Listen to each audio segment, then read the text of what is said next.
Xoş geldiniz müəllimlər və abituriyentlər. Sizlərlə mən Kurikum və Tarix müəllimi Qara Hikmət. Bu günlərim sizlərlə hansı mövzuya diqqət yetirəcəyik? Avropada türklərin əsas köçəri tayfa olan İskitlər, Saklar və Kimmerlər haqqında məlumatımız olacaq. Gəlin başlayaq ilk öncə dərsimizə. İskitlər. İskitlər necə tayfa idi? Təbii ki, köçəri tayfa idi.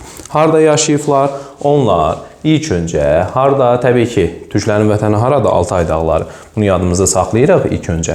Və şərqdə Kadırğan, Xinqan dağlarından qərbdə Urala. Şərqdə Kadırğan, qərbdə Urala, Xəzər dənizinə qədər olan ərazilərdir. Şimalda Sibirdir. Yuxarı hissəsi hara oldu? Sibir oldu və cənub hissəsi isə Çin və Tibet, İrana qədər olan əraziləri əhatə eləyirdi. Həmin hansı?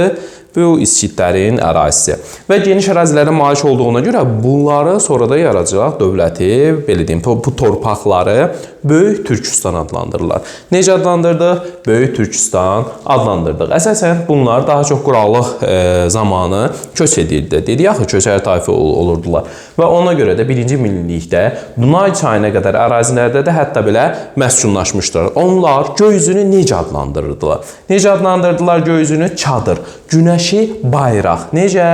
Günəşi bayraq və qurduqları xaqanlıqlar isə nəyi? Göyün kölgəsi adlandırdı. Bunları bir də yadımıza saxlayaq. Göy üzünü çadır, günəşi bayraq, qurduqları xaqanlıqlar isə göyün kölgəsi adlandırdı. Əlbəttə ki, bunlar necə tayfa idi?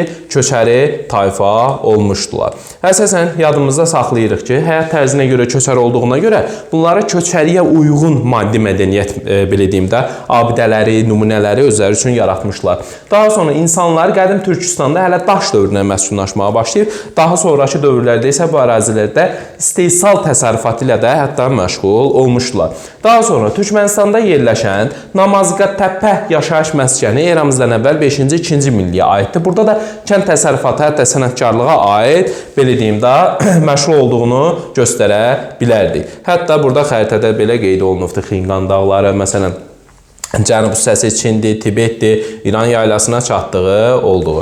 Və Sibirdən Qara dənizə olan ərazilərdə, hətta geniş uzanan yerlərdə kurqanlar düzəldirdilər. Kurqanlar nə deməkdir? Kurqanlar qəbir abidələri deməkdir. Məsələn, şahlar, tayfa başçıları ölərkən onlara böyük kurqan düzəldilər. Üzərində, məsələn, yerə bastırırdılar, üzərində böyük torpaq örtüyü ilə örtürdülər. Bunlar biz kurqan deyirik. Məsələn, onlar Altay dağlarının cənub ətəklərində Pazırıq vadisində eramızdan əvvəl 5-ci əsrə aid olan, belə deyim, xalça tapılmışdır. Bu da dünyanın ən qədim xalçası hesab olunur. Harda?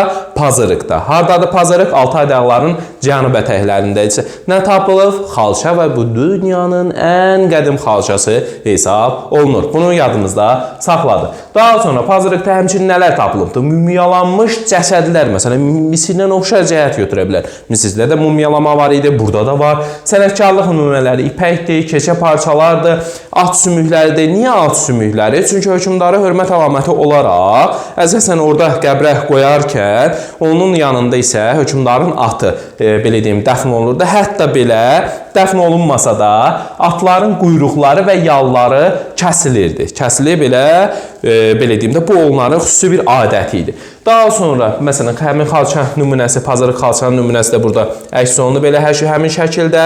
Daha sonra nə deyə bilərik? Qazaxıstan ərazisində də aşır edilən Essik kurqanı və yaxud da İssik kurqanı deyə bilərik ki, eramızdan əvvəl 5-ci əsrə aiddir. Burada da qızıl geyimli, məsələn, adam, şəhzadə və 23 hərfdən ibarət Orxon yazısı da tapılmışdır. Bu Misir filonu Tutanhamondan sonra ən çox qızıla malik olan, qızıl əşyalara malik olan qəbir də hesab olunur. Bunu da yadımızda saxlayırıq. Daha sonra Orxon yazısı isə gümüş qabların, alimlərin, belə gümüş qab, alimlərin də diqqətini belə cəlb eləmişdir. Daha sonra göy türklərə məxsus əlifbada türklərin daha çox çağlardan istifadə etdiyini də belə nümunə göstərə bilərik. Daha sonra İskitlərin mədəniyyətində hətta Əhəməni hökmdarı 1-ci Daranın Büsütün abidəsində isə bunlara Saka kimi keçən İskitlərin də adı çəkilir. Çünki İskitlərlə onların vuruşması var. İndi birazdan danışacağıq. İskitlər 1-ci minilliyin əvvəllərində əsasən Mərkəzi Asiyada quraqlığı başladı. Onlar başladı köç eləməyə, qərbə doğru sıxışmağa. Hətta kimləri sıxışdırdılar? Onlar Kimmerlərin arxasıca getdilər. Hətta belə hara gəldilər? Dərbənd keçisindən Azərbaycana belə daxil olublar. Nə vaxtı? 7-ci əsrin əvvəllərində Azərbaycan tarixində keçmişik bunları. 7-ci əsrin əvvəllərində gələndə ilk öncə gəldilər, harda məskunlaşdılar? Kür-Araz ovalığında məskunlaşdılar. Sonra bunlara Aşeri ilə ittifaq qurdular. Aşeri nə vardı? Aşeri hətta döyüşkən tayfa olduğundan bunlarla ittifaq qurur. Daha sonra Midiyə kömək eləyirlər. Aşeri Midiyə də kömək eləyir. Hətta ki, məsələn, asıllıqdan çıxsın. Bu Assuriya buna tab gətirə bilmir. Çünki İskitlər çox döyüşkən tayfa idi. At üzərində müəyyən belə deyim də döyüş texnikaları var idi ki, onlar xüsusi bir hərbi texnikaya malik idilər. Belə deyim də, hərbi texnika deyərkən, yəni belə istedad baxımından deyirik. Daha sonra isə bunlar gəldilər Ön Asiyadan 7-ci əsrin əvvəli, amma sonra Assuriya hökmdarı Aşurbanipal bunlarla müqavilə bağladı. Hətta İskitlər getdilər Midiyanı tutdular. Burada 28 illik ağalıq dövrü başladı. Eramızdan əvvəl 653-625-ci illərdə və ağalıq dövrü ərzində belə deyək, həmin Midiya bunlardan asılı vəziyyətdə oldu. Daha sonra 625-ci ildə ağalıqdan çıxdılar. Daha sonra isə Assuriya ilə tab gətirə bilmədilər. Assuriya daha çox deməyək, Midiya ilə tab gətirə bilmədilər. Eramızdan əvvəl 590-cı ildə həmin İskit dövləti süquta uğradı. Hətta belə deyim, Assuriya mənbələrində, Assuriyanın mixi yazılı kitabələrində İşquz kimi, Herodot isə öz tarix kitabında Skiflər və yaxud da İskitlər kimi bunları adlandırmışdı. Eramızdan əvvəl 590-da bu süquta uğrayır. Ancaq onun yerində Avropa İskit dövləti, Qaradənizin şimalında hələ 7-ci əsrdən mövcud olan İskit dövləti öz varlığını 3-cü əsrə kimi, yəni müasir Iranın 3-cü əsrinə kimi qoruyub saxlamışdı. 6-cı əsrin sonlarında Əhəməni hökmdarı kim idi? 1-ci Dara. 1-ci Dara bunlarla vuruşur. Vuruşur, amma necə vuruşur?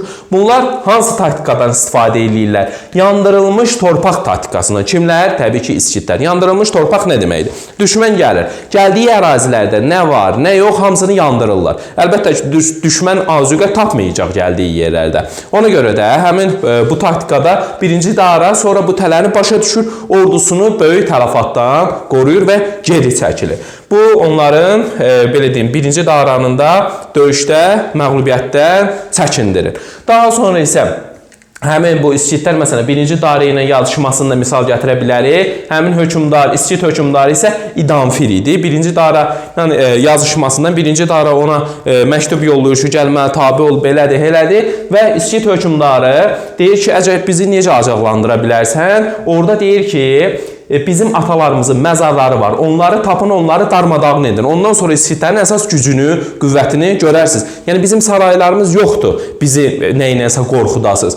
Həmin bu məktublaşmada İdanfir Daraya hədiyyə olaraq quş, sıçan, qurbağa da göndərir və 5 ox da göndərir. Bunun mənasını isə belə izah edir. Deyir ki, əgər siz faslar, quş tək göyə uçsanız, sıçan kimi torpaqda gizlənsəniz, yaxud qurbağa kimi gölməçələrə doluşsanız, onda geri qayıtmayacaqsınız və bu oxların zərbəsi ilə məhv olacaqsınız. Təbii ki, bunlar da döyüş taktikasına mükəmməl yiyələnmişdilər. Ona görə də ürəklə bu sözləri deyirdi. Və İskəndər, belə deyim də, həmin bu Makedoniya imperiyası ilə, hələ imperiya deyildi, dövləti ilə, belə deyim, savaşmağa başlayırlar. Eramızdan əvvəl 339-cu il. Amma Makedoniyalılar bunları məğlub eləyir. Ancaq 331-ci ildə, yəni bundan 8 il sonra, belə deyim, bunları İskəndəri ağır məğlubiyyətə uğradılar. Yəni Makedoniyalıları ağır məğlubiyyətə uğradılar. Daha sonra Don çayından Dunay çayına qədər olan ərazidə Avropa İskit padşahlığı belə deyim də ən qüdrətli dövrünü eramızdan əvvəl 2-ci əsrdə yaşayır. Bu hadisəni yadımızda saxlayaq və bəzi Yunan şəhərləri belə İskitlərə tabe olur. Şərqi Anadolu çöllərindən keçən ticarət yolları bunların nəzarət olunur. Amma kimlərlə mübarizə aparanda zəifləyir? Sarmatlarla aramsız müharibələr bunları zəifləməyə məhkum eləyir. Daha sonra isə bunlar zəifləyərək süqut eləyir. Daha sonra biz nəyə yadımızda saxlayırıq? İskitlərin mədəniyyətində, ordu sistemində əsasən orduda dedik ki, əsasını ox və yay ilə silahlanmış yüngül, belə deyim, süvarilər təşkil edirdi. Çünki at belində dedik ki, əsas bunların texnikası at idi. At üzərində ox atma qabiliyyəti o qədər güclü inkişaf etmişdi ki, 500-800 metrə qədər həmin oxlardan istifadə edilir. Məsələn, bu şəkildə də həmin oxlardan göstərilibdir və bunlarla yanaşı, belə deyim, döyüşdə kişilərlə yanaşı qadınlar da iştirak edirdi və döyüşkən tayfaların olduğunu göstərir. Daha sonra bunların taktikaları var. Turan taktikası, qurd oyunu, yandırılmış torpaq taktikasından da istifadə eləyirdilər. Daha sonra təsərrüfat sahəsində əsasən təbii ki, bütün yerlərdə olduğu kimi bunlar xüsusi təsərrüfat sahəsi maldarlığı idi. Oturaq həyat keçirmədiklərinə görə o qədər də ancaq lazım olduğuna görə əkinçilikdir. Məsələn, deyək ki, belə deyim, əkinçiliklə, sənətkarlıqla, daha sonra taxıl və dənli bitkilər yetişdirilir. Hətta taxıl məhsulları Yunanlara satılırdı. Daha sonra İskitlərdən tapılan məmulatlar məsələn burada göstərilibdir. Ən çox qızıl əşyalardan istifadə edirdilər. İskitlər 4 və 6 təkərli arabalar üzərində qurulan 2-3 otaqlı evlərdə yaşayırdılar. Həmin evlərin də üzərisi yağış keçirməyən məmulatlarla qapatılmışdır. Daha sonra həmin bunlar ata xüsusi önəm kəsb elədiklərinə görə elə at əti yeri, atdan həm döyüş vasitəsi kimi istifadə edirlər, həm də onun südündən qurut hazırlanan məhsul da belə içirdilər. Daha sonra köçəri tayfa olduqlarına görə onların mədəniyyətləri xüsusən heyvan üslubu üzrə məşhur idi. Daha sonra zoomorf formalı fiqurlar belə bunlara aid olmuşdur.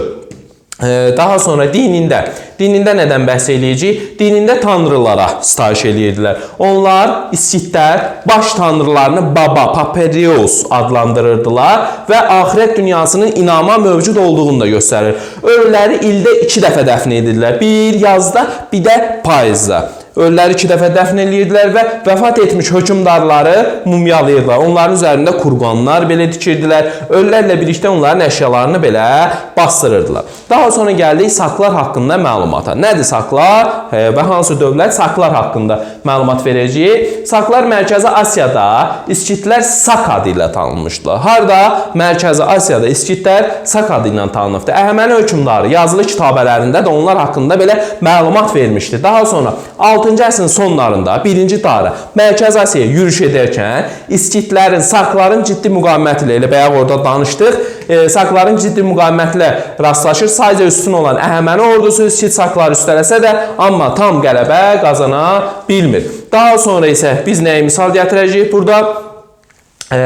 Sak ordusu geri çəkilərək 1-ci Daranın qoşunlarını səhralığa doğru aparır. Hətta həmin onların içindən bir dənə çoban çıxır ki, Sirak adlı hiylə işlədir, səhv yeri aparır. Bu da İskitləri, belə deyim, Sakları həmin Əhəmənilərdən qoruyur. Sonra Sakın, belə deyim də, Sirakın düşmən olduğunu bilib, sonra onu öldürürlər. Sirak isə özünü öz xalqı naminə qurban verir. Bunu yadımızda saxlayırıq. Daha sonra isə 4-cü əsrin sonlarına doğru Mərkəzi Asiyada Makedoniya əskərlərinin yürüşünə məruz qaldı. Sakların sərkərdəsi Spitamin işğalçılarla döyüşə girmiş və qəhrəmancasına belə həlak olmuşdu. Daha sonra isə eramızdan əvvəl 3-cü əsrdə Parfiya dövlətinin tərkibinə daxil edilmişdi. Həmin bu saklar haqqında məlumat. Bugünkü dərsimiz bu qədər. İnşallah ki, gələcək dərslərimiz üçün YouTube kanalımıza abunə olun və linki paylaşmağı unutmayın.